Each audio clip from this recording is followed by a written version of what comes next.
Joining me now, California Congressman Robert Garcia, member of the Homeland Security and Oversight and Accountability Committees. So, welcome, sir. When it comes to the border, what are the biggest hurdles to solving this seemingly endless issue? Well, I think first what's really important is we're not linking border policy or ways to support and ensure that we have an asylum process that works with foreign aid or humanitarian aid. And so the process right now, I think that the Republicans are trying to force and link Ukraine aid with border reform is really shameful and unfortunate.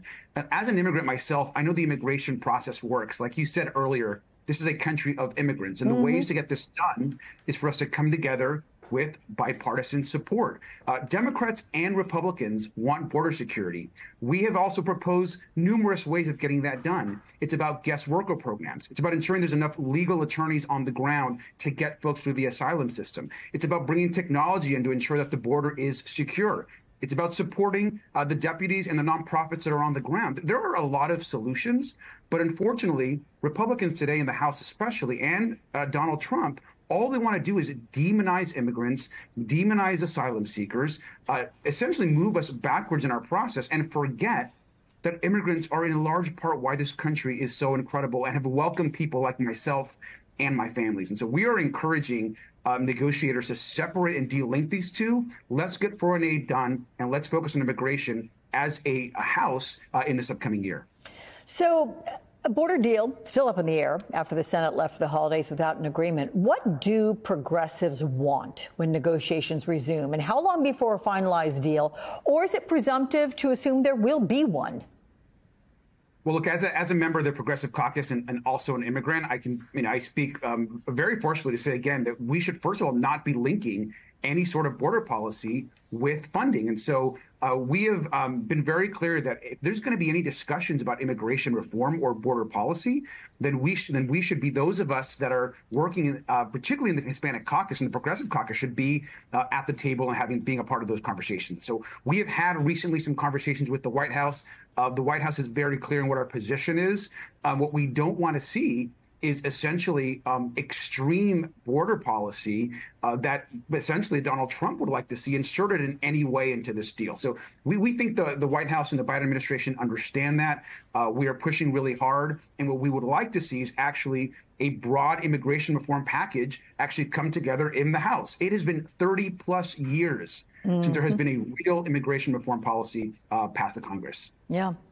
Let's switch gears here. The lieutenant governor of our state of California calling on local leadership to explore every possible option that would remove Donald Trump from the upcoming primary ballot. So that request came just a day after the Colorado Supreme Court ruled Trump would not be on their primary ballot based on the 14th Amendment, which, of course, disqualifies anyone who's engaged in an insurrection.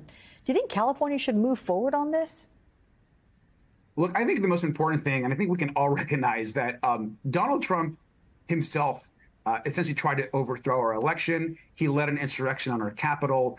He is a con man. He is going to be convicted of serious crimes. And so let's be clear about who Donald Trump is. He is and has supported insurrection against our government.